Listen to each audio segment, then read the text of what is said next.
BJP के पास। तो ऐसा क्या बोलते हैं, वैशाखी लेकर, हम मराठी में बोलते हैं कुबरा लेकर। अब उनके जो पार्टी के जो कोई है साथी सिंधेगढ़, उनके 20-25 लोग चुनकर आए हैं, वो उनको बंद करके रखा है। ताजमहल होटल का जेल बना दिया है पूरा। ताजमहल होटल जो है ताज लैंड्स एंड, वहां जेल बना दिया है। वहां और जो गेस्ट रहते हैं उनकी कंप्लेंट आ रही है कि हमको भी कैद खाने में रखा है। तो एक मोदी जी की सरकार यहाँ है, चल रही है।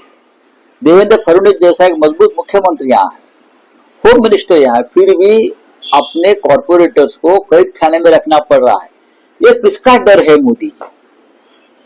डर तो है ना, ये डर किसका है एक बार बता दीजिए कि अपने लोगों को क्यों बंद करके रखा है। हमारे नगर सेवक जो है खुले अपने घर में है, मातोश्री पे आते हैं, मीटिंग करते हैं, चले जाते हैं, हमको किसी का डर नहीं।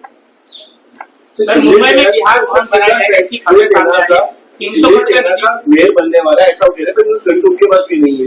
देखिए ना, देखिए बीजेपी वाले उनकी मेयर की बात करते हैं। एकनाथ शिंदे के पास पूरे 30 नगर सेवक नहीं है कॉर्पोरेटर, वो उनकी मेयर की बात करते हैं।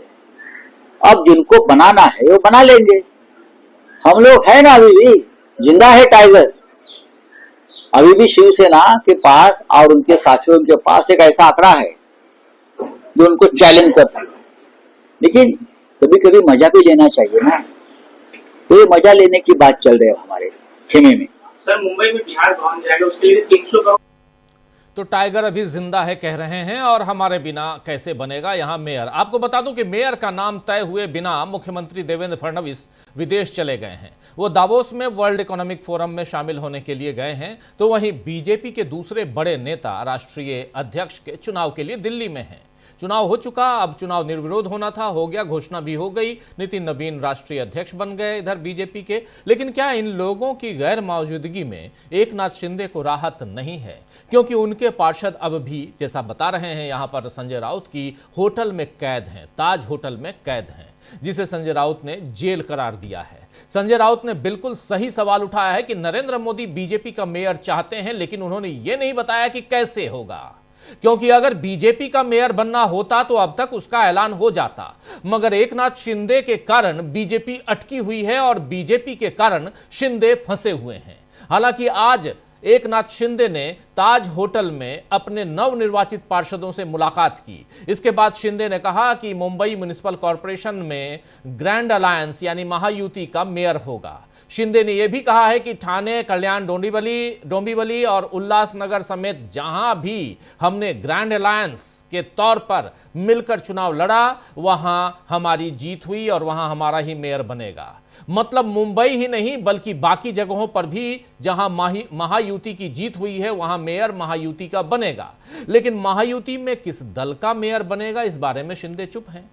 शिंदे ने खुद के लिए तो उप मुख्यमंत्री पद स्वीकार कर लिया था, उनको मुख्यमंत्री पद से हटा दिया गया। जिस वक्त भाजपा को उनकी जरूरत थी उस वक्त भारतीय जनता पार्टी ने इनको मुख्यमंत्री बनाया। लेकिन जब भारतीय जनता पार्टी थोड़ा आगे बढ़ी चुनाव में, विधानसभा चुनाव में, पिछले विधानसभा चुनाव में, आपको याद होगा 2024 के आखिर में जो चुनाव हुआ था, उसके बाद इनको मुख्यमंत्री पद से उठा के उप मुख्यमंत्री पद की कुर्सी पर बैठा दिया गया। गृह मंत्रालय भी इनसे छीन लिया गया। लेकिन क्या उनके पार्षद यानी जो एकनाथ शिंदे हैं, उनके पार्षद भी इसी तरह झुकना स्वीकार करेंगे? क्योंकि एकनाथ शिंदे अभी तक तो भाजपा के सामने, नरेंद्र मोदी के सामने और यहां तक कि देवेंद्र फडणवीस के सामने ये झुकते हुए नजर आते हैं। वैसे आपको बता दूं कि बीएमसी मेयर पद के लिए आरक्षण श्रेणी यानी जिसमें ओपन यानी सामान्य कैटेगरी, फिर एससी, एसटी, ओबीसी या महिला, यह तय करने के लिए 22 जनवरी को लॉटरी निकाली जाएगी। लॉटरी के बाद उसी दिन या अगले दिन अधिसूचना जारी की जाएगी, जिसके बाद 7 दिनों की नोटिस अवधि के बाद मेयर चुनाव होगा। अगर अधिसूचना 22 जनवरी को जारी हुई तो चुनाव 29 या 30 जनवरी को होगा, और अगर 23 जनवरी को अधिसूचना जारी होती है तो फिर चुनाव 30 या 31 तारीख को संभावित है। मतलब फरवरी में मुंबई को नया मेयर मिल जाएगा, लेकिन इन 10-11 दिनों में कोई नया खेल महाराष्ट्र में नहीं होगा, इसकी गारंटी न मोदी दे सकते हैं और न ही एकनाथ शिंदे दे सकते हैं। इधर महाराष्ट्र के अलावा थोड़ा सा पश्चिम बंगाल की तरफ रुख करते हैं। पश्चिम बंगाल में भी सियासी हलचल बढ़ी हुई है और एसआईआर के कारण बीजेपी और चुनाव आयोग दोनों कटघरे में हैं। ऐसे में आज चुनाव आयोग को सुप्रीम कोर्ट में जो आदेश मिला है, यानी सुप्रीम कोर्ट ने जो आदेश दिया है, उसमें बीजेपी को झटका लग सकता है। दरअसल सुप्रीम कोर्ट ने कहा है कि चुनाव आयोग को यह समझना चाहिए कि पश्चिम बंगाल में चल रहे एसआईआर की वजह से लोग कितने टेंशन में हैं, तनाव में हैं। इसके साथ ही सुप्रीम कोर्ट ने चुनाव आयोग को निर्देश दिया है कि वो उन 1.25 करोड़ 1,25,00,000 वोटरों के नाम जारी करे, प्रकाशित करे, जिन्हें तार्किक विसंगतियों की तरह के तहत नोटिस दिया गया है, यानी जिनके बारे में बताया गया है कि इनमें कहीं ना कहीं कुछ ना कुछ गड़बड़ है और इसलिए इनको नोटिस दिया गया है। तो इनका नाम प्रकाशित कीजिए, आप अखबारों में डालिए, वेबसाइट पे डालिए, बताइए कि 1.25 करोड़ लोग कौन हैं। सीजेआई जस्टिस सूर्यकांत की अध्यक्षता वाली पीठ ने यह आदेश दिया है। इस बेंच में सीजेआई के अलावा, यानी जस्टिस सूर्यकांत के अलावा जस्टिस दीपांकर दत्ता हैं और जस्टिस जॉय माल्या बागची भी शामिल हैं। सुनवाई के दौरान बेंच ने यह भी कहा कि दस्तावेजों के वेरिफिकेशन के लिए करीब 2 करोड़ लोगों को नोटिस जारी किए गए हैं। आपको बता दूं कि नोटिस मोटे तौर पर 3 कैटेगरी में बांटे गए हैं: मैप्ड, अनमैप्ड और लॉजिकल गड़बड़ी।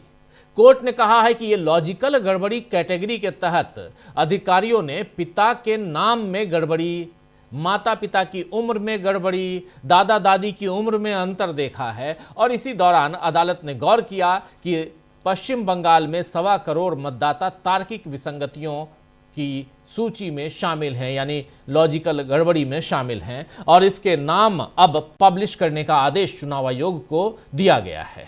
तो एक बड़ा झटका यहां पर चुनाव आयोग को है और भारतीय जनता पार्टी को है, इसलिए क्योंकि चुनाव आयोग कुछ भी गलतियां करता है, भारतीय जनता पार्टी के प्रवक्ता, उनके नेता उसके डिफेंस के लिए आ जाते हैं। इस पूरे मामले में खास बात यह है कि अदालत ने, यानी सुप्रीम अदालत ने ये भी माना है कि एसआईआर के कारण लोग तनाव में हैं और यही तो विपक्ष का दावा भी है और इसीलिए यहां पर विपक्ष का दावा सही साबित हो रहा है। तो बीजेपी इस समय महाराष्ट्र और बंगाल में फंसी हुई दिख रही है। ऐसे में नितिन गडकरी ने कल नागपुर में रिटायरमेंट वाला जो बयान दिया है, आपको याद होगा, अगर आपने नहीं सुना तो आपको बता रहा हूं कि वो भी मोदी को फंसाने वाला ही दिख रहा है। विदर्भ खासदार औद्योगिक महोत्सव, इसमें चर्चा करते हुए गडकरी ने कहा कि सही समय पर पुरानी पीढ़ी को पीछे हट जाना चाहिए, अगली पीढ़ी को जिम्मेदारियां सौंपने की वकालत करते हुए यहां पर गडकरी ने कहा है कि जब चीजें सुचारू रूप से चलने लगें तो पुरानी पीढ़ी को पीछे हट जाना चाहिए और जब वो व्यवस्था सुचारू रूप से चलने लगे तब हमें भी सेवानिवृत्त होकर और कोई काम करना चाहिए। आपको ध्यान होगा कि इससे पहले मोहन भागवत, आरएसएस प्रमुख, वो भी कह चुके हैं कि 75 का होने पर किनारे हट जाना चाहिए।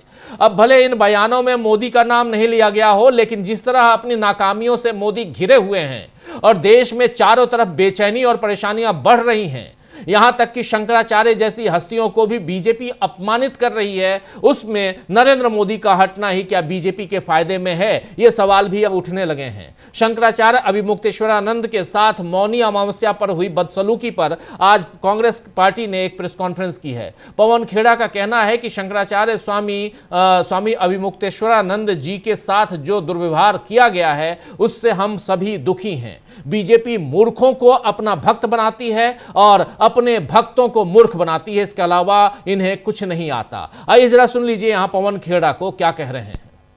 हर धर्म कर्म की बात करता है। हिंदू धर्म में कर्म पे बहुत विशेष ध्यान दिया जाता है कि भाई अगला जन्म सुधारो। डे ऑफ जजमेंट क्रिश्चियनिटी में होता है, कयामत इस्लाम में होता है। अरे किसी से तो डरिए साहब, ये क्या कर्म है आपके? उड़ीसा में मैंने आपको एक उदाहरण दिया, हनुमान चालीसा पढ़ते हुए पुलिस स्टेशन के बाहर बैठे हैं साहब कि जिसने मारा मुसलमान को उनको रिहा करो। अभी पिछले हफ्ते गहलोत साहब ने आवाज उठाई, मेरे शहर उदयपुर से कन्हैया टेलर के जो हत्यारे थे, गहलोत साहब ने उसी वक्त दोनों बच्चों को नौकरी दिलवाई, मुआवजा दिया। तुरंत एनआईए को सुपुर्द कर दिया केस। कितने साल हो गए? केंद्र में आपकी सरकार कब शुरू से है? 12 साल से है। आज तक कन्हैयालाल टेलर को न्याय नहीं मिला, इंसाफ नहीं मिला। मैं आपको अनेक उदाहरण दे सकता हूं। ये न काम के हैं न राम के हैं, ये किसी के नहीं है। ये सिर्फ सत्ता और धन, ये दो चीजें हैं इनकी। इसके आगे कोई धर्म नहीं है, कोई आस्था नहीं है इनकी। और इनका ये असली चेहरा बेनकाब होना बहुत जरूरी है, क्योंकि जैसा मैंने कहा, हम और आप तो समझदार हैं, लेकिन मूर्खों को अपना भक्त बनाते हैं और अपने भक्तों को मूर्ख बनाते हैं। इसके अलावा ये कुछ नहीं जानते। तो सुन लिया आपने, मूर्खों को अपना भक्त बनाते हैं और अपने भक्तों को मूर्ख बनाते हैं। खैर, चाहे उत्तर प्रदेश हो या बंगाल या महाराष्ट्र, हर जगह बीजेपी घिरी हुई है। मोदी को हर राज्य में अपनी सरकार चाहिए, लेकिन अब हालात बदल रहे हैं, अपने ही तेवर दिखा रहे हैं। अब नरेंद्र मोदी की पार्टी के लोग ही तेवर दिखा रहे हैं। महाराष्ट्र की सियासत का असर देश में होने वाले आगामी चुनावों पर भी पड़ेगा, यह भी तय है। और इन सब के बीच उधर चुनाव आयोग सुप्रीम कोर्ट में घिरा हुआ है। इन सब की चर्चा अब आज आगे बढ़ाते हैं। और क्या मोदी से अब देश और बीजेपी दोनों नहीं संभल पा रहा है? ये देश भी और बीजेपी भी दोनों नहीं संभल पा रहे हैं। इसकी चर्चा भी करेंगे। आइए, महाराष्ट्र से बंगाल तक बीजेपी की कैसे बढ़ी हुई है मुसीबत और अपने ही कैसे दिखा रहे हैं तेवर, इसकी चर्चा करते हैं। हमारे साथ कुछ वरिष्ठ साथी जुड़े हुए हैं, उनसे आपका परिचय करवाता हूं, आगे बढ़ते हैं। इस वक्त हमारे साथ 4 वरिष्ठ साथी जुड़े हुए हैं। हमारे साथ हैं अमलेंदु उपाध्याय जी, हमारे साथ सुनील शुक्ला जी, प्रशांत टंडन जी, शकील अख्तर जी। आप सबका स्वागत इस्तकबाल है। स्वागत इस्तकबाल अब तमाम दोस्त साथी शुभचिंतक आप सबका जो अब तक जुड़ चुके हैं उनका भी, जो जुड़ने वाले हैं उनका भी। प्रशांत जी, पहले आपके पास आता हूँ, महाराष्ट्र की बात करते हैं। अभी आपने सुन लिया बयान आपने इनका संजय राउत का, क्या कहेंगे? संजय राउत लगातार वोकल हैं और उद्धव ठाकरे भी कह चुके हैं। एकनाथ शिंदे थोड़ा यहाँ परेशान नज़र आते हैं, थोड़ा नहीं बल्कि अगर वो बहुत परेशान नज़र आते हैं, इसलिए क्योंकि 3 दिनों के लिए कहा था कि अपने पार्षदों को रखेंगे हम 3 दिन तक। अभी तो इनको लॉटरी निकालनी है 22 या 23 तारीख को, अधिसूचना जारी करनी है। उसके बाद फिर 7 दिन का समय होगा मेयर के चुनाव के लिए, और मेयर के चुनाव में वोटिंग होगी। और वोटिंग में अगर इधर से उधर हो गया, और कह रहे हैं उद्धव ठाकरे और संजय राउत भी कि जो गए हैं यहां से वो वापस भी आ सकते हैं। यह भी सुनने में आ रहा है कि बीजेपी भी अंदर खाने वहां लगी हुई है कि किसी तरह एकनाथ शिंदे के ही लोगों को अपनी तरफ मिला लिया जाए। बीजेपी एकनाथ शिंदे पे लगी हुई है, उद्धव ठाकरे का गुट एकनाथ शिंदे पे लगा हुआ है। शिंदे साहब अपने 29 सिपाहियों को लेकर ताज होटल में कैद हैं। कैसे देखा जाए? देखिए, सबसे बड़ी बात तो राजीव जी ये हुई है, जो मोदी और अमित शाह की बड़ी विफलता रही है कि इस बीएमसी के चुनाव में, जिसमें वो लोग गए नहीं दोनों, इसमें मातोश्री वापस मुंबई और महाराष्ट्र की पॉलिटिक्स का केंद्र बन गया। जो सिंबल छीनने के बाद, पार्टी छीनने के बाद, पार्टी तोड़ने के बाद, चुनाव आयोग की डिक्टेटरशिप की वजह से, सुप्रीम कोर्ट की खामोशी की वजह से वो स्टेटस उनसे छिन गया था। जनता ने, मुंबई की जनता ने उसको वापस कर दिया कि महाराष्ट्र की राजनीति और खासकर मुंबई की राजनीति अब मातोश्री से ही होगी। तो एक तो सबसे बड़ा जो परिवर्तन आया है वो ये आया है। दूसरा परिवर्तन ये आया है कि अब उद्धव ठाकरे की जो राजनीति है वो तमाम विरोधों के और तमाम साजिशों के बावजूद है। वो अपना वैचारिक आधार भी नया तलाश चुके हैं। इसलिए जो उनको अभी समर्थन मिला है वो उनकी नई विचारधारा, नई इमेज पर मिला है। और ये मुश्किल है मोदी और अमित शाह के लिए, क्योंकि एक केंद्र जो है महाराष्ट्र की पॉलिटिक्स में एक नया केंद्र वापस बन गया, जो कभी बाल ठाकरे हुआ करते थे जी। तो असल में जब संघर्ष करके कोई विपरीत परिस्थितियों में वापस आता है, असली तो वही माना जाता है कि राजनीति उसकी चल रही है। तो इस लिहाज से मातोश्री वापस अब सेंटर ऑफ पॉलिटिक्स में है महाराष्ट्र की और मुंबई की। उद्धव ठाकरे, अच्छा, जो एकनाथ शिंदे 29 अपने पार्षदों को लेकर 5 स्टार होटल में, बहुत महंगे होटल में टिके हुए हैं, तो जाहिर सी बात है कि 29 लोग हैं तो 29 कमरे भी होंगे या ज़्यादा होंगे।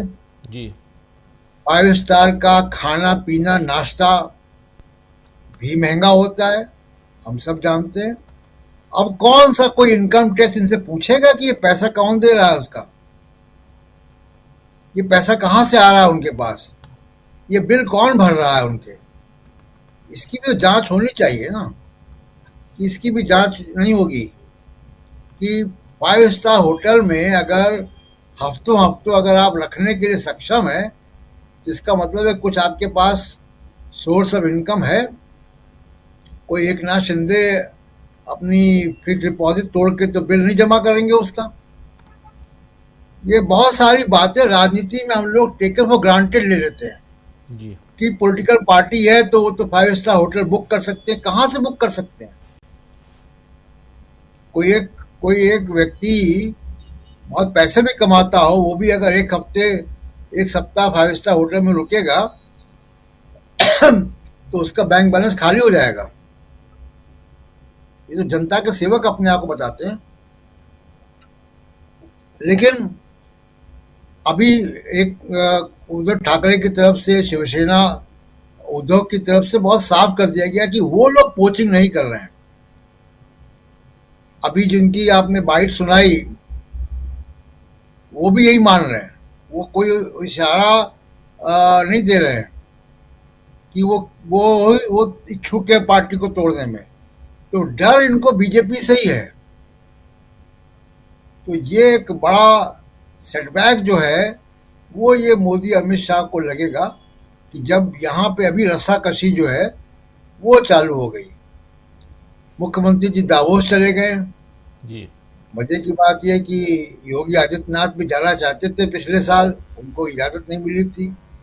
देवेंद्र फडणवीस चले गए दावोस, और दावोस वो जगह है जहाँ पे दुनिया भर के बड़े उद्योगपति जमा होते हैं। वहाँ पे वो अपनी ब्रांडिंग कर रहे हैं। अभी वो मुंबई में अमेरिकी प्रेसिडेंट से मिल लिए, वो अमेरिकी राजदूत से मिल लिए, तो एम्बेसडर से जी मिल लिए तो नए आए। तो देवेंद्र फडणवीस तो दिल्ली आने की तैयारी में है, अपनी फील्डिंग कर रहे हैं, वो अपनी फील्डिंग कर रहे हैं। वो दिल्ली आने की का सूटकेस बना रहे हैं अपना। अब बीजेपी जाने, बीजेपी के काम जाने। जी राजीव जी। जी बिल्कुल बिल्कुल। शकील जी, जरा आपसे समझना चाहता हूं, क्या आपको लगता है यहाँ पे जब एकनाथ शिंदे की हम बात कर रहे हैं तो कहाँ दिखाई देते हैं आपको? एकनाथ शिंदे ही सबसे ज्यादा मुसीबत में हैं, सारे दबाव उनके ऊपर हैं। वो जाहिर है कि जयचंदों पे होते हैं। संजय राउत ने इससे पहले कहा था कि कुछ जयचंदों की वजह से आज ये हालत हुई है। तो जयचंद जो है उनका मुश्किल में होना स्वाभाविक है। अगर वो ठीक तरीके से नहीं मानेंगे तो देवेंद्र फडणवीस, मोदी जी उन पर सख्ती भी कर सकते हैं। ये जो खर्चे वो कर रहे हैं उसकी जांच भी हो सकती है। ऐसा नहीं है कि ईडी कहीं एक ही जगह पहुंचेगी। ईडी न भी पहुंचे तो ईडी की धमकी पहुंच सकती है। एकनाथ शिंदे ने जो खेल खेला है उसका खामियाजा उन्हें भुगतना ही पड़ेगा, उससे बच नहीं सकते। देखिए हुआ क्या है, महाराष्ट्र के चुनाव में बीजेपी ने एकनाथ शिंदे को बहुत हल्के में ले लिया, लेकिन फिर भी उनके 29 नगर सेवक जो हैं वो जीतने में कामयाब हो गए। बीजेपी सोच रही थी कि जिस तरह से उसने बिहार में या महाराष्ट्र विधानसभा चुनाव में एक तरफा जीत हासिल करी है, ऐसी यहाँ भी कर लेगी। लेकिन यहाँ पे उसको रोकने के लिए उद्धव ठाकरे थे। हमने पिछली बार बताया था कि उद्धव ठाकरे जो है उनकी एक छवि जो है बंबई में और ख़ास तौर से महाराष्ट्र में बहुत निखर के सामने आई है। वहाँ इस वक्त ऐसा कोई भी नेता नहीं है जो छवि के मामले में, इमेज के मामले में उद्धव ठाकरे का मुकाबला कर सके। शरद पवार कभी बहुत बड़े स्टालवर्ट कहलाते थे, लेकिन अब वो धीरे धीरे खत्म होने की कगार पे जा रहे हैं। उनके और उनके भतीजे के बीच दोस्ती और दुश्मनी के जो संबंध रहे, उससे लोगों को उन पे शक पैदा होने लगा कि वो क्या कर सकते हैं। उद्धव ठाकरे पे या शिवसेना उद्धव पे एक ही आरोप था कि ये जो है अडानी के खिलाफ नहीं बोलते, मगर इस बार उन्होंने साफ बोल दिया। राज ठाकरे ने बोला पहले, उद्धव ठाकरे की पार्टी में आने के बाद, मतलब साथ समझौता होने के बाद। फिर संजय राउत ने बोला कि अडानी को बंबई नहीं लेने देंगे। ये जो मैसेज है, ये सबसे बड़ा मैसेज है कि मुंबई जो है मुंबई वालों की है, देश की है, महाराष्ट्र की है, सबकी है, लेकिन अडानी की नहीं है।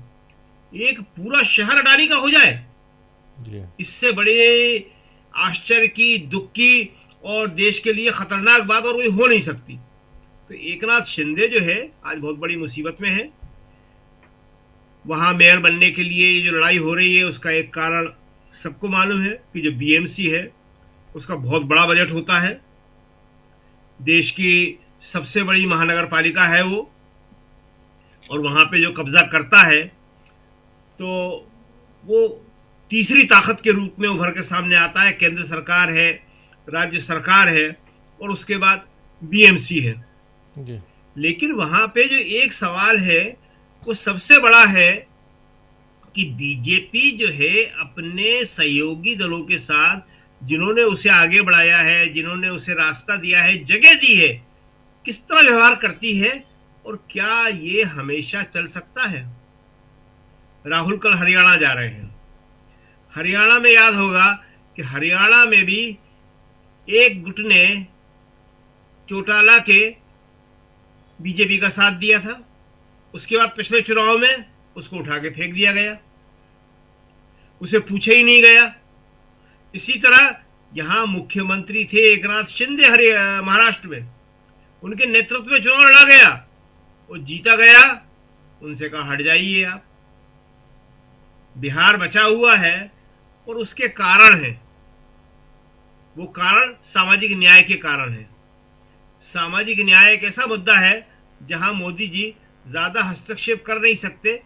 वहां पे सामाजिक न्याय के आधार पे नीतीश कुमार बचे हुए हैं, नीतीश कुमार बने हुए हैं। नहीं तो नीतीश कुमार भी इस बार जाने वाले थे और जाएंगे वो 6 महीने, साल भर, इससे ज्यादा नीतीश कुमार को मोदी जी रखने वाले नहीं हैं। दूसरी एक खास बात और है, हम बता दें कि राहुल का जो कल का टूर है वो बड़ा इम्पोर्टेंट है। हरियाणा का वैसे तो लगातार चल रहा है, आज केरल में थे वो, कल रायबरेली में होंगे वो, परसों हरियाणा में होंगे वो। तो ये इसके बारे में हम अगली बार बात करेंगे कि उनके क्या मायने हैं। लेकिन ये एक बात बता दें कि जब ये मोदी जी के अंतर्विरोध सामने आ रहे हैं, बीजेपी के अंतर्विरोध सामने आ रहे हैं और वो उनकी दीवारें खुद ढहने के कगार पे हैं, तो ऐसे में राहुल की सक्रियता और ज्यादा बढ़ गई है। इसके बारे में हम नेक्स्ट राउंड में बताएंगे। जी जी, बहुत ज़रूरी है क्योंकि विपक्ष का नेता क्या कर रहा है ये जानना समझना ज़रूरी है, और इसलिए नेक्स्ट बारी जब आपकी आएगी तो इस पर ज़रूर आप अपनी बात रखिएगा। लेकिन सुनील शुक्ला जी, कैसे देखते हैं आप महाराष्ट्र में जो कुछ हो रहा है? अभी लगभग 10-11 दिन का समय है, छोटा मोटा टाइम नहीं है। 10-11 दिन में तो बहुत कुछ हो सकता है। धन्यवाद राजीव जी। जो अभी प्रशांत जी ने कहा कि ये पूछा जाना चाहिए कि वह ताज होटल का खर्चा कौन दे रहा है।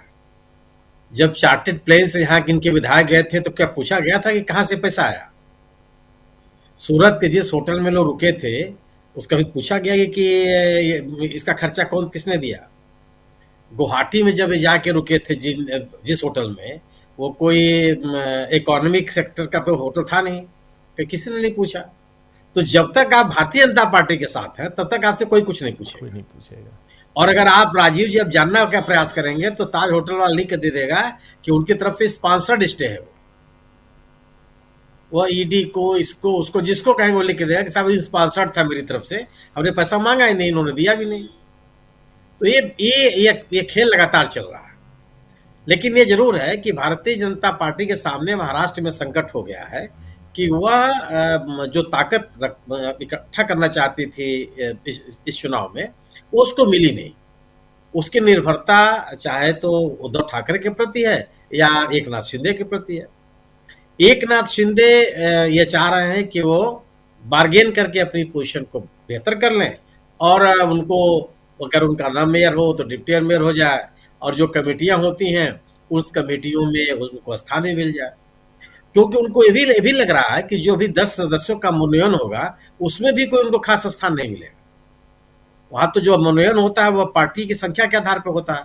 आप जितने सभासद जीते हैं, पार्षद जीते हैं, नगर सेवक जीते हैं, उसके अनुपात में आपको संख्या मिलती है मनोनयन के लिए। तो सर्वाधिक मिलेगी बीजेपी को, दूसरे नंबर पर उद्धव ठाकरे हैं, उसमें भी उनको कोई बहुत फायदा नहीं मिलने वाला है। और इस 10 की संख्या पर भारतीय जनता पार्टी को भी अपना मेयर बनाने में कोई बहुत बड़ी ताकत नहीं मिल जाएगी, क्योंकि 3, 4 या 5 उनके मिलेंगे, बाकी वो बढ़ जाएगा कांग्रेस में या उद्धव ठाकरे में या एक नाथ शिंदे साहब में। तो अब स्थिति बीजेपी के सामने है कि या तो वो एक नाथ शिंदे की बात को स्वीकार करे, लेकिन उस दबाव को उद्धव ठाकरे ने काफी कुछ कमजोर कर दिया जब उन्होंने कहा कि अगर बीजेपी का मेयर बनेगा तो वो सदन से उठ के बाहर चले जाएंगे, उस अविश्वास प्रस्ताव की बैठक में शामिल नहीं होंगे। यह बहुत बड़ी राहत है बीजेपी के लिए, और ये बहुत बड़ा झटका है उद्धव ठाकरे के लिए, एक नाथ शिंदे के लिए, कि एक नाथ शिंदे की बार्गेनिंग ताकत वो लगभग खत्म हो जाएगी। लेकिन भारतीय जनता पार्टी के लिए महाराष्ट्र की स्थिति है कि भारतीय जनता पार्टी अपने बल पर अभी भी राजनीति नहीं कर सकती। उसका शिवसेना को तोड़ करके जो उसका एक सपना था कि एक बड़ी राजनीतिक ताकत जो उसके सामने है, जो लगातार उसके लिए चुनौती बनी हुई है, उससे वो मुक्त हो जाएगी और एक अपनी खुद की राजनीतिक ताकत बना लेगी। वो उसको पूरा होता हुआ दिख नहीं रहा, वो निर्भरता बनी रहेगी। और कम से कम आने वाले जो चुनाव होंगे महाराष्ट्र में, उसमें भी ये हालत नहीं है कि महाराष्ट्र की राजनीति तो अपने आप अकेले दम पे कर ले। यह महाराष्ट्र का जो संकट है बीजेपी के सामने, वो बना रहेगा। वही स्थिति बंगाल की है। बंगाल की स्थिति है कि बंगाल में बहुत समय पर ममता बनर्जी बीजेपी से छुटकारा पा ली थी। आप याद कीजिए कि ममता बनर्जी चुनाव लड़ चुकी हैं बीजेपी के साथ, वो उनके सरकार में रह चुकी है एनडीए की। ये ममता बनर्जी हैं जिन्होंने, जब वो एनडीए के साथ थी तब उन्होंने इन्हीं घुसपैठियों का सवाल उठाया था। याद कीजिए आप 2005 में जब इन्होंने लोकसभा से इस्तीफा दिया था तो उनका मुद्दा वही था कि घुसपैठियों पर चर्चा होनी चाहिए। लेकिन बड़े समय से उन्होंने अपने आप को अलग कर लिया और एक अलग ताकत के रूप में उभरी। लेकिन को जब तक वामपंथियों से या कांग्रेस से लड़ना था, वो भारतीय जनता पार्टी के साथ रही। आप याद कीजिए कि आरएसएस की बैठकों में भी गई हैं, आरएसएस के द्वारा जो कार्यक्रम आयोजित किए गए थे उसमें भी हो गई। लेकिन बड़े सलीके के साथ उन्होंने बड़े समय पर भारतीय जनता पार्टी से दूरी बनाई और वो अब एक जो गैर भारतीय जनता पार्टी की राजनीति है उसको वो बंगाल में चला रही है। भारतीय जनता पार्टी के सामने मुसीबत यह है कि जिन मुद्दों को लेकर के वह पूरे देश में राजनीति करती है, वह बंगाल में परवाह नहीं चल रही है। जो करने का प्रयास करती है उसमें ममता बनर्जी आक्रामक तरीके से उसके सामने खड़ी हो जाती है। कोई सहयोगी उसके पास मिल नहीं रहा है। बड़ी मेहनत करके उन्होंने एक टीएमसी के नेता को, कबीर साहब को बड़े तैयार किया, वो भी, उनकी भी कहानी खत्म हो गई, वो भी आगे नहीं बढ़ पाए। तो वह ध्रुवीकरण की राजनीति चल नहीं रही है। ध्रुवीकरण के अलावा बीजेपी के पास कोई विकल्प नहीं है। गवर्नेंस के नाम पर वह ममता बनर्जी को घेर नहीं पा रही है। जो उसका घुसपैठियों का नारा है वो चल नहीं पा रहा है वहां। तो ये बंगाल की स्थिति है कि न तो उसके पास कोई राजनीतिक सहयोगी है और न ही उसके राजनीतिक मुद्दे बंगाल में कारगर हो पा रहे हैं। भारतीय जनता पार्टी अगर बंगाल में ममता बनर्जी को घेरना चाहती है तो उसको मुद्दों पे ही घेरना पड़ेगा, उनके गवर्नेंस के आधार पर घेरना पड़ेगा। और वह ताकत बीजेपी के पास नहीं है, क्योंकि वह अपने केंद्र की सरकार के बल पर भी, आप याद कीजिए कि ये मोदी जी लगातार वहां वो बोल रहे हैं केवल घुसपैठिए घुसपैठिए घुसपैठिए। वह उनकी सरकार पे हमला नहीं कर पा रहे हैं, क्योंकि अगर सरकार पे हमला करेंगे तो और हमला होंगे, क्योंकि सरकार की विफलता है और है, चाहे वो घरेलू मसला हो, चाहे अंतर्राष्ट्रीय मसला हो, चाहे विदेश नीति का मुद्दा।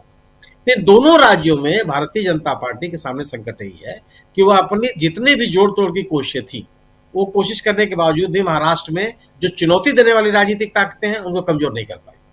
उद्धव ठाकरे एक मजबूत राजनीतिक ताकत के रूप में उभरे और आज भी यह स्वीकार किया जाना चाहिए कि उद्धव ठाकरे की राजनीतिक ताकत घटी नहीं है। वो अपने जो बीएमसी में उनकी जो ताकत रही है वो बरकरार रही है। ये जरूर है कि राज ठाकरे के आने से जो उनको उम्मीद लग रही थी वो उतनी पूरी नहीं हुई, लेकिन एक मजबूत राजनीतिक ताकत है। और वह राजनीतिक ताकत जब पार्टी तोड़ दिया गया, पार्टी के आर्थिक स्रोत सुखाने की कोशिश किए गए, तमाम उनके नेताओं को अपनी पार्टी में बीजेपी ने मिला लिया। अभी इस चुनाव में उनके उम्मीदवारों के साथ तमाम उनके उम्मीदवारों को तोड़ा गया, केंद्रीय एजेंसियां उनके खिलाफ लगाई गई, कुल जितने भी प्रयास हो सकते थे, बावजूद इसके उद्धव ठाकरे की राजनीतिक ताकत खत्म नहीं। तो महाराष्ट्र में एक जो स्थिति है वो बनी हुई है, और बंगाल की हालत वही है कि बंगाल में भी भारतीय जनता पार्टी अपने मुद्दों को आगे नहीं बढ़ा पा रही है। क्या वो और किस बिना पर आगे बढ़ेगी तो आने वाला समय बताएगा, लेकिन उसका जो परंपरागत तरीका रहा है उस आधार पर वो बीजेपी बंगाल में अपना पैर जमाती हुई दिखती नहीं है। बिल्कुल बिल्कुल बिल्कुल आप सही कह रहे हैं। यहाँ पर बंगाल की बात हम करेंगे, आने वाले समय में बहुत होगी बंगाल की बातें, लेकिन महाराष्ट्र को थोड़ा सा फोकस करना चाहता हूँ इस चर्चा में। और महाराष्ट्र भी आने वाले समय में काफ़ी फोकस में रहने वाला भी है, और ख़ासकर 10-12 दिन और देवेंद्र फडणवीस का चले जाना। और इस बीच अभी एक ट्वीट किया है इन्होंने, संजय राउत ने। उस ट्वीट में संजय राउत कह रहे हैं कि प्रधानमंत्री मोदी का विदेश में स्वागत किया जाता है, ठीक वैसे ही जैसे मुख्यमंत्री देवेंद्र फडणवीस का ज्यूरिख में स्वागत किया गया था। ये हर मराठी व्यक्ति के लिए खुशी की बात है। नगर निगम चुनावों में भारी जीत के बाद फडणवीस का दिल्ली के सबसे ऊंचे पद तक का सफ़र शुरू हो गया लगता है। जो कह रहे थे प्रशांत जी, आपकी बात को दोहरा रहे हैं यहाँ पे संजय राउत। अभी ट्वीट किया उन्होंने, और वहाँ दावोस में फडणवीस का स्वागत हुआ। वहाँ के भारतीय जो लोग वहाँ हैं वो लोग एयरपोर्ट पे स्वागत कर रहे हैं। तो ये स्वागत कैसे करवाया जाता है आप सब जानते हैं। और अब अगर फडणवीस का स्वागत दावोस में हो रहा है तो इसका मतलब है कि नरेंद्र मोदी को भी एक विकल्प चाहिए, और या उनकी पार्टी को विकल्प चाहिए। नरेंद्र मोदी तो हटना चाहते नहीं हैं। अमलेंदु जी, कैसे देखा जाए इस पूरे घटनाक्रम को? और बहुत इतना आसान नहीं है, इस एक चुनाव बीत गया और इस चुनाव को बस ऐसे खारिज कर दीजिए, चलो जी किसी का कोई मेयर बन जाएगा। ऐसा नहीं होने वाला है। हो सकता है कि सब कुछ वैसे ही हो जैसे अभी महायुति है, उसके पास 118 सीटें हैं, आराम से उनकी सरकार बन जाएगी, यानी वहाँ उनका मेयर बन जाएगा। ये हो सकता है, इसमें दो राय नहीं है। लेकिन उसी महाराष्ट्र में अगर उद्धव ठाकरे, और उसी बीएमसी में उद्धव ठाकरे, उसी मुंबई में उद्धव ठाकरे को नकारा नहीं गया, बल्कि अच्छी तरह से स्वागत किया गया। 65 सीटें कम नहीं होती हैं। और अगर साथ दोनों देख लीजिए, एकनाथ शिंदे और इनको मिलाकर, तो ये सीटें कहाँ जाती हैं ये भी आप देख लीजिए। और 94 जाती हैं ये सीटें। ये तब जबकि अलग अलग हैं, और साथ लड़ते तो कुछ और होती, स्थितियां दूसरी होती जो आज तक होती आई हैं पिछले लगभग 3 दशकों में। इसलिए आपसे समझना चाहता हूं कि क्या इतना आसान है, और क्या इस बात को एकनाथ शिंदे नहीं जानते? क्योंकि और किसी ने तो अपने पार्षदों को ताज होटल में नहीं ठहराया है, एकनाथ शिंदे ने ही क्यों ठहराया है? और अगले 10 दिनों तक खर्च कौन देगा, ये सवाल तो पूछ रहे थे प्रशांत टंडन जी, बिल्कुल सही पूछ रहे थे कि ताज होटल में सिर्फ 29 कमरे नहीं होंगे, कम से कम 35-40 कमरे होंगे, और उन कमरों का खर्चा कौन दे रहा होगा? और सुनील शुक्ला जी ने सही कहा कि अगर पूछेंगे तो वो कहेंगे कि ये तो स्पॉन्सर्ड है।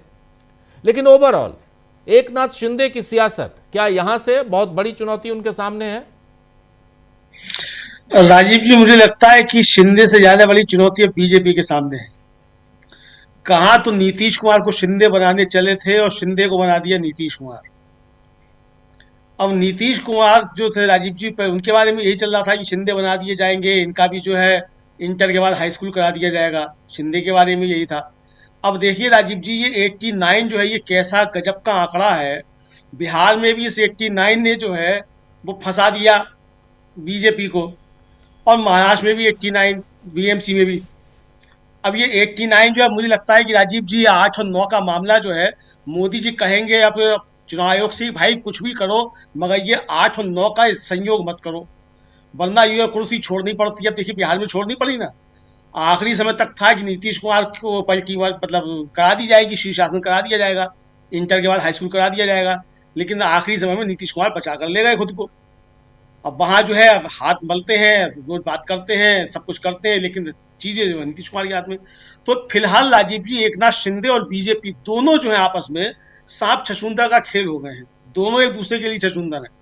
शिंदे भी चाहे तो बीजेपी को छोड़ के जाए तो कहाँ जाए, और बीजेपी अगर शिंदे को तोड़े तो दुनिया में क्या मुंह दिखाए, ये भी तो है। फिर अगर शिंदे के पार्षदों को तोड़ती है बीजेपी, तो सारी दुनिया कहेगी भाई जिसके साथ रहते हो उसी के साथ ये करना शुरू कर देते हो। उद्धव ठाकरे के साथ किया, उनके घर में शिंदे पैदा किए, अब शिंदे के घर में भी शिंदे पैदा कर रहे हो। तो ये अब संकट बीजेपी के सामने ये है कि जो जनता को मुंह दिखाना है वो किस तरीके से मुंह दिखाएं। वरना चाणक्य साहब तो सब कुछ जस्टिफाई कर लेंगे कि भाई ठीक है, मुंबई के हित में और विकास के लिए ये जो थे साथ में आ गए। तो भाई क्या शिंदे क्या विकास के विरोधी हैं जो आपकी सरकार चलवा रहे हैं, अगर इनके तोड़ते हो पार्षद तो मुझे लगता है राजीव जी, शिंदे के सामने तो संकट है ही कि अपने पार्षदों को बचाएं, लेकिन संकट जो है वो बीजेपी के सामने भी कि शिंदे के पार्षदों को तोड़े कैसे। दूसरा राजीव जी, शिंदे के पार्षद भी जो जाएंगे, वो अगर जाते हैं तो मुझे लगता है उनका जाने का पहला जो प्राथमिकता होगी वो उद्धव ठाकरे होंगे, बजाय इसके कि वो बीजेपी के साथ जाएं। और वो इसलिए होगा कि मराठी मानुष का मुद्दा ये समझ में आ गया है कि वो काम कर रहा है। उद्धव ठाकरे का ब्रांड जो है मराठी मानुष के नाम पर वो कायम है। राज ठाकरे की राजीव जी सीटें भले ही कमाई हैं, लेकिन राज ठाकरे ने आखिरी समय पर जो अडानी वाला जो वीडियो पोस्ट किया उसका बहुत जबरदस्त असर हुआ राजीव जी। और ये बात बीजेपी के अंदर के जो लोग हैं वो इस बात को स्वीकार कर रहे हैं कि इसने बीजेपी को और एकनाथ शिंदे को भी नुकसान पहुंचाया। राज ठाकरे का आखिरी समय में जो अडानी वाला आया कि 2014 में 2 कंपनियां थी और 26 आते आते किस तरीके से वो 500 से ज्यादा कंपनियां हो गई, उसका एक बड़ा जबरदस्त असर पड़ा। और आज संजय राउत भी जो कह रहे हैं, कल भी जो कह रहे थे कि हम मुंबई को बिकने नहीं देंगे, अडानी को बिकने नहीं देंगे, तो ये भी एक बड़ा राजनीतिक मसला है। तो शिंदे के पार्षदों के सामने भी मुझे लगता है कि ये संकट होगा कि बीजेपी का तोड़ना भी चाहे तो कैसे वो टूटे जाकर। तो ये एक बड़ा संकट राजीव जी, मुझे लगता है कि शिंदे के सामने भी संकट और बीजेपी के सामने भी संकट है। संकट के मामले में दोनों बराबर ही संकटग्रस्त हैं, कोई भी दोनों में से कम संकटग्रस्त नहीं है। अब संजय राउत जैसे कह रहे थे कि हम तो अभी मजे ले रहे हैं, तो वास्तव में इस समय देखा जाए तो उद्धव ठाकरे मजे ही ले रहे हैं। अब शिंदे के पार्षद टूटते हैं तो भी मजे हैं, नहीं टूटते हैं तो भी मजे हैं। बीजेपी अगर शिंदे के सामने सरेंडर हो जाती है और बीएमसी का मेयर जो है शिंदे का बनवा देती है तो भी मजे हैं, और अगर बीएमसी में बीजेपी अपना बना लेती है तो भी मजे हैं। तो शिंदे के सामने संकट है, शिंदे की राजनीति क्या होगी भाई। फिर तो ये आएगा ना कि भाई अब तक 30 साल से यहाँ शिवसेना का राज था, और जैसा आपने भी कहा कि अगर संयुक्त शिवसेना देखी जाए, ठाकरे परिवार दोनों मिला के और एकनाथ शिंदे मिलाकर तो 94 बैठते हैं। और राजीव जी, इससे फिर ये संकेत जाएगा कि शिंदे सरेंडर कर गए, तो अब शिंदे खुद को सरेंडर कैसे बताएं। बाला साहब ठाकरे ने तो कभी सरेंडर किया नहीं था, नाम अभी शिंदे बाला साहब ठाकरे का ले रहे हैं। तो शिंदे के सामने ये संकट है कि वो सरेंडर कैसे करें। तो फंसे हुए राजीव जी दोनों दिखाई पड़ते हैं। बीजेपी के अंदर भी राजीव जी एक फडणवीस को लेकर भी एक नाराजगी बहुत जबरदस्त तरीके से है, और जो फडणवीस के विरोधी हैं वो क्या, एक तो मतलब हमारा जो मीडिया है मुख्यधारा का, वो तो बता रहा है कि हिंदुत्व के धुरंधर है देवेंद्र फडणवीस, 89 जीत कर ले आए हैं, लेकिन अंदर अंदर नाराजगी ये है कि देवेंद्र फडणवीस की वजह से एक नुकसान हुआ है। बीजेपी के पिछली बार 83 पार्षद थे, 10 दूसरे जगह से तोड़कर लाए गए तो हो गए 93। तो ये कैसे हिंदुत्व के धुरंधर है 93 से 89 पे आ गए, और मेयर भी नहीं बनवा पा रहे हैं अपना। इस समय दावोस में जो है वो पैसा लेने गए हुए कि हमारे यहाँ की निवेश कर दो। तो फडणवीस को लेकर भी है। तो फडणवीस अगर दिल्ली की तैयारी कर रहे हैं तो दिल्ली की तैयारी में एक अच्छा भी दूसरे लोग लगा रहे हैं। तो मुझे लगता है राजीव जी की बीजेपी के अंदर भी संघर्ष बहुत ज्यादा है। देवेंद्र फडणवीस तैयारी तो दिल्ली की कर रहे हैं, लेकिन दूसरे लोग जो हैं उनके पैर मुंबई में ही बांध रहे हैं, और देवेंद्र फडणवीस दिल्ली भी जाना चाहते हैं। तो संकट जो है राजीव जी बहुत ज्यादा मुझे लगता है कि ये इस समय बीजेपी के सामने भी है। उनकी अंदरूनी राजनीति, देवेंद्र फडणवीस इससे कैसे पार पाते हैं। फिलहाल मुझे लगता है कि अमित शाह का शायद सहयोग नहीं मिल रहा है फडणवीस साहब को, और अगर मिलेगा तो फिर ईडी भी पूछेगी एकनाथ शिंदे से कि पैसा कहाँ से खर्च कर रहे हो, और अगर मिलता है सहयोग तो ईडी नहीं पूछेगी। जो प्रशांत जी कह रहे थे कि ईडी क्यों नहीं पूछती इनसे, तो अमित शाह जी क्या करते हैं ये भी देखना होगा राजीव जी, क्योंकि अगर दिल्ली का रास्ता तय कर रहे हैं फडणवीस जी तो किसकी राह में कांटे बिछाएंगे, तो ये भी देखना है। तो मुझे लगता है राजीव जी कि शिंदे के हाथ में इस समय विन विन सिचुएशन दिखाई पड़ती है फिलहाल। बाकी अब आगे क्या होगा, फडणवीस से कितने बड़े धुरंधर हैं ये आने वाला समय बताएगा। लेकिन मुझको लगता है कि अगर शिंदे के ऊपर आशीर्वाद है दिल्ली का, तो फडणवीस शायद उनको झुकना पड़े, और बीजेपी का केंद्रीय नेतृत्व भी शायद ये करे कि फिलहाल फडणवीस को झुकाने के लिए मुंबई बीएमसी को छोड़ दे। ऐसा भी राजीव जी हो सकता है, मुझको लगता है। जी, देखते हैं आगे आगे होता है क्या। लेकिन धनंजय जी उसी मुंबई से जुड़े हुए हैं हमारे साथ, वो और बेहतर बताएंगे। आपका स्वागत है धनंजय जी इस कार्यक्रम में। और चल क्या रहा है, शिंदे साहब कब तक रखेंगे अपने पार्षदों को ताज होटल में? बढ़िया है, महीने 2 महीने रहें तो बढ़िया, खाना वाना मस्त 5 स्टार का। देखिए, नमस्कार आप सबको, मेरी आवाज आ रही है जी? देखिए, एक ही पेंच नहीं है, कई पेंच। एक पेंच ये भी है कि 22 तारीख को चुनाव आयोग अभी जो है एसटी का होगा, एससी का होगा, ओबीसी का होगा, जनरल सीट होगा, ये भी एक है जिसका फैसला 22 तारीख को होना है लॉटरी के द्वारा। और एक संयोग की बात कर रहा हूं कि अगर एसटी के लिए हुआ, शेड्यूल्ड ट्राइब की अगर सीट मिल गई तो क्या होगा। शेड्यूल्ड ट्राइब में जो है 2 कैंडिडेट, 2 उम्मीदवार थे, और दोनों जो है वो शिवसेना उद्धव ठाकरे की पार्टी के जीते हैं। ये बड़ा इंटरेस्टिंग मसला है। और ये देखिए कि जो वार्ड नंबर 53 है, 53, वहां से जितेंद्र बल भी जीते हैं, और वार्ड नंबर 121 है जहां से प्रियदर्शनी ठाकरे जीती है, और दोनों ने हराया है, शिंदे गुट के ही नेता को हराया है। तो अगर शेड्यूल्ड ट्राइब का अगर रिजर्व सीट हो गया तब क्या होगा, ये एक बड़ा सवाल है। फिर दूसरा है कि जो आपने कहा कि अब तो 24 तारीख को दावोस से आएंगे वो देवेंद्र फडणवीस साहब, तो 24 तारीख तक अटके रहेंगे या क्या फैसला होगा। इस बार एक ये भी है, समझिए कि मुंबई महानगर पालिका बहुत मजबूत जगह है। ये आप सबको पता है, हमारे दर्शकों को भी पता है कि कई स्टेट जो भारत के हैं, नॉर्थ ईस्ट के या जो गोवा है, उससे ज्यादा का बजट होता है यहाँ का। 75,000 करोड़ रुपए पिछले साल बजट, इस बार बजट तो और आगे बढ़ेगा। और उसमें बीजेपी के लिए ये नाक का प्रश्न बन गया है, क्योंकि मोदी जी वहां जाकर के भी, आसाम जाकर के भी बोल आए कि हमने मुंबई में, महाराष्ट्र में ठाकरे का किला ढहा दिया।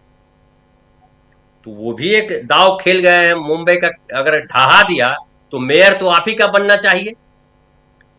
तो जो फेकम फाक में ये आया है वो ये आया है कि शिंदे जो है बड़ा इंपॉर्टेंट हो गए अचानक। और शिंदे इंपॉर्टेंट इस तौर पे हैं कि 29 बहुत कम बहुमत है उनके पास। अगर 118 सीटें समझिए है तो 118 में 89 उनके पास, 29 उनके पास, बाकी कौन है? 3 और ले लीजिए, अजीत पवार जी की पार्टी के 3 नगर सेवक हैं, उनको भी अपने साथ जोड़ लेंगे ये, तो 89 और 3 92 होता है। शिंदे की आवश्यकता है और शिंदे इस बात को समझ रहे हैं। और शिंदे को खतरा संजय राउत से नहीं है या उद्धव ठाकरे से नहीं, शिंदे को असली खतरा बीजेपी से। कि और इस चुनाव से पहले, मतलब बीएमसी चुनाव से पहले आपको याद हो कि कई जगह झगड़ा हुआ था जब शिंदे गुट के नेता जो है बीजेपी में शामिल हो रहे थे। और फिर जो है देवेंद्र फडणवीस ने आश्वासन दिया था शिंदे को कि कोई भी शिंदे गुट का नेता बीजेपी में नहीं आएगा। फिर भी हालांकि कई नेता गए थे। तो अब बीजेपी क्या मेयर पद जो चाह रहे हैं ये शिंदे कि 2.5 साल का हो, क्या वो होगा? बीजेपी ऐसा करेगी? और शिंदे ऐसा क्यों चाह रहे हैं इसको भी समझिए। शिंदे को अब तक ये प्रोजेक्ट किया गया कि ये उद्धव ठाकरे को खत्म कर देंगे, कर दिया। विधानसभा चुनाव याद कीजिए। और असली शिवसेना शिंदे ही है, क्योंकि शिंदे के पास चुनाव चिन्ह है, शिंदे के पास शिवसेना नाम है। तो असली शिवसेना बेसिकली शिंदे हैं। सारे कार्यकर्ता इनके पास, खाली नेता ही नहीं, कार्यकर्ता भी इनके पास है। शिवसेना का मतलब मुंबई होता रहा। मुंबई हमेशा शिवसेना के लिए बड़ा इंपॉर्टेंट रही। लेकिन जो चुनाव परिणाम आए हैं उसमें इनके पास 29 सीट ही आई और उद्धव के पास 65 सीट आई। तो लगभग 2 गुना से ज्यादा हो गई सीटें। तो अब मुंबई में ये चल रहा है कि मुंबई का राजा जो है वो शिंदे नहीं है, मुंबई का राजा उद्धव ही है। और उद्धव की पार्टी के नगर सेवक जो है किसी होटल में नहीं है, वो स्वतंत्र घूम रहे हैं। संजय राउत ने भी ऐसा कहा और ऐसी कोई खबर भी नहीं है। शिंदे 29 जो है वो वहां है, तो उसकी एक और वजह बताई जा रही है कि बेसिकली शिंदे को यह डर है कि हो सकता है बीजेपी तोड़ दे, और वैसी स्थिति में शिंदे जो नेगोशिएट करना चाहते हैं वो नेगोशिएट न कर पाए। और शिंदे ये चाह रहे हैं कि भले हमको महाराष्ट्र के मंत्रालय में या महाराष्ट्र की सरकार में थोड़ी कम अहमियत हो, क्योंकि वो अहमियत ज्यादा चाह रहे थे, वो अजित पवार के आने से इनकी अहमियत और कम हो गई। तो ये चाह रहे मुंबई म्युनिसिपल कॉर्पोरेशन में इनका वर्चस्व बना रहे, एक तो मराठी के मुद्दे पर, क्योंकि अब ये बात आएगी कि मराठी मुद्दे पर शिंदे ने मराठियों के साथ धोखा किया, और जो मुंबई है वो गुजरातियों के हवाले कर दिया। राज ठाकरे ने जो अपना भाषण किया था और बताया था कि किस तरीके से अडानी ने कब्जा कर लिया है मुंबई पे, महाराष्ट्र पे, देश पे, तो मुंबई बड़ा इंपॉर्टेंट है। मुंबई में जिस तरह से धारावी का प्रोजेक्ट हो या मुंबई एयरपोर्ट की बात हो रही है, छत्रपति शिवाजी टर्मिनस और डोमेस्टिक एयरपोर्ट की मिलाने की बात हो रही है। उसके अलावा ढेर सारे जो है वो सहारा की जमीनें हैं वो अडानी के पास है। उसके अलावा कई सारे रीडेवलपमेंट के प्रोजेक्ट्स जो है वो लिए हैं अडानी ने। तो मुंबई में ढेर सारा बिल्डिंग कंस्ट्रक्शन के प्रोजेक्ट भी चल रहे हैं अडानी के, और बिल्डिंग का खेल जानते हैं मुंबई में कितना महत्वपूर्ण है, क्योंकि बहुत पैसे हैं उसमें। तो वो कुल मिलाकर के शिंदे के लिए भी और बीजेपी के लिए भी, दोनों के लिए आसान नहीं। लेकिन बीजेपी को दिख रहा है कि शिंदे को हम दबा लेंगे, और शिंदे को दबा लेंगे तो हमारा मेयर हो जाएगा। हो सकता कर सकते हैं, पहले हमारा मेयर रहने दो, बाद में तुम्हारा देखेंगे। तो अभी निगोशिएशन चल रहा है, अडानी साहब भी हैं। उस समय तो विधानसभा में आप पिछला याद कीजिए, उसमें तो था 50 खोखे ओके। इस बार क्या नारा आता है मुझे नहीं पता। लेकिन एक बात बताइए, अभी शुरुआत में धनंजय जी, शुरुआत में आप कह रहे थे एसटी, अगर पर्ची में एसटी निकल आया तो फिर क्या उद्धव ठाकरे गुट से कोई ये बनेगा, मेयर बनेगा? तो जाहिर है, तो अब एसटी से निकल आएगा तो क्या होगा। अब फिर आप लोग ये हमारे प्रशांत भाई बताएं या सुनील जी बताएं या शकील भाई बताएं कि ऐसी स्थिति में क्या होगा। लेकिन बहुमत तो उनके पास, तो क्या इनके विधायक टूट जाएंगे, क्या होगा ये मुझे नहीं पता। मैं अभी इस पर बहुत कुछ नहीं बोल सकता हूँ। जी, बहुत महत्वपूर्ण बातें यहाँ हो रही हैं। प्रशांत जी, यहाँ पे क्या ऐसी परिस्थिति भी निर्मित हो सकती है,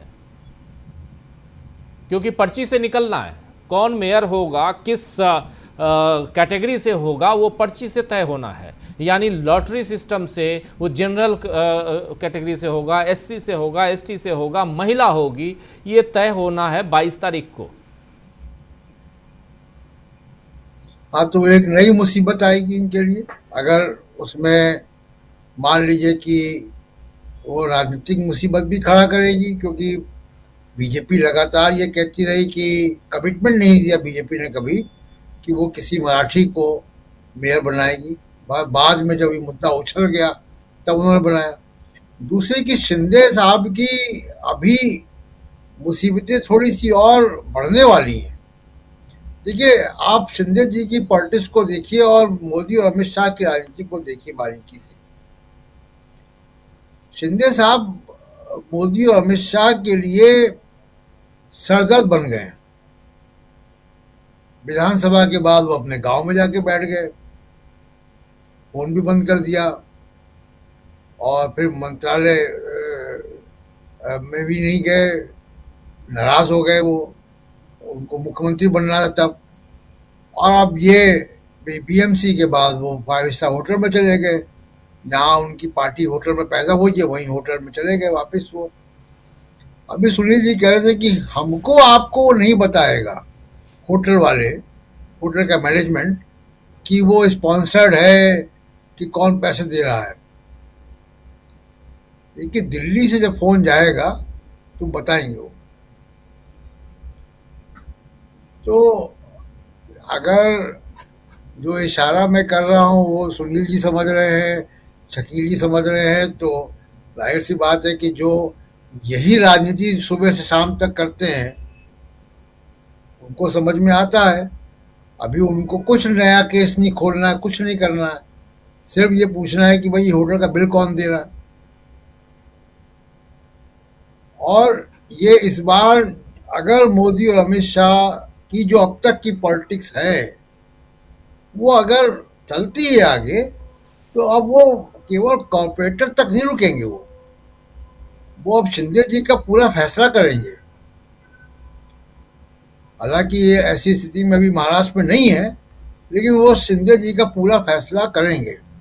और एक नई मुसीबत और है कि जब इनका पार्टी का सिंबल लिया था चुनाव आयोग ने और मशाल मिल गया था शिवसेना उद्धव ठाकरे को, तब सुप्रीम कोर्ट में केस गया था जी। उद्धव ठाकरे ने केस किया था। इसी 21 तारीख को यानी परसों उस केस की सुनवाई भी है। तो वो केस भी निकल आया है जिसमें कि उनके पिछले विधानसभा के विधायकों का योग्य ठहराने की भी बात है। तो तमाम तरीके की मुसीबतों से वो घिरे हुए हैं और ये मुसीबतें उन्होंने खुद पैदा की हैं। जिस तरीके की राजनीति उन्होंने की है वो मुसीबतें उन्होंने पैदा की हैं और ये मोदी और अमित शाह इसको ज़रूर कुछ ना कुछ इनके बारे में योजना बना रहे होंगे। जैसी उनकी राजनीति है, उनकी राजनीति बड़ी सीधी नहीं होती है, तो वो कुछ ना कुछ योजना जरूर बना रहे होंगे। जी राजीव जी। जी बिल्कुल बिल्कुल, आप सही कह रहे हैं। लेकिन यहाँ योजना क्या बन रही है? राहुल गांधी को लेकर कुछ बताने वाले थे शकील जी। शकील जी, क्या चल रहा है इधर कांग्रेस खेमे में? देखिए, हम जो बता रहे थे वो ये था कि जो स्थितियां बन रही हैं, जिस तरह मोदी जी के बीजेपी के अंतर्विरोध सामने आ रहे हैं और जिस तरह बीजेपी के अंदर से चाहे दबी हो कुछ आवाजें आ रही हैं, उस स्थिति में राहुल का सक्रिय होना और अति सक्रिय होना बड़ा मायने रखता है। अभी राहुल ने असम, तमिलनाडु, पुदुचेरी, बंगाल, जहां जहां चुनाव हो रहे थे, रोज एक एक की मीटिंग करी और उसके बाद आज वो केरल में थे और आज ही शाम को वो ही पहुंच गए होंगे, शायद लखनऊ एयरपोर्ट पे उतरने वाले थे, यही पहुंचने ही वाले थे। वहाँ लखनऊ एयरपोर्ट पे नेता लोग पहुंच गए थे और रात को वो रायबरेली जाके वहाँ रुकेंगे और कल उनके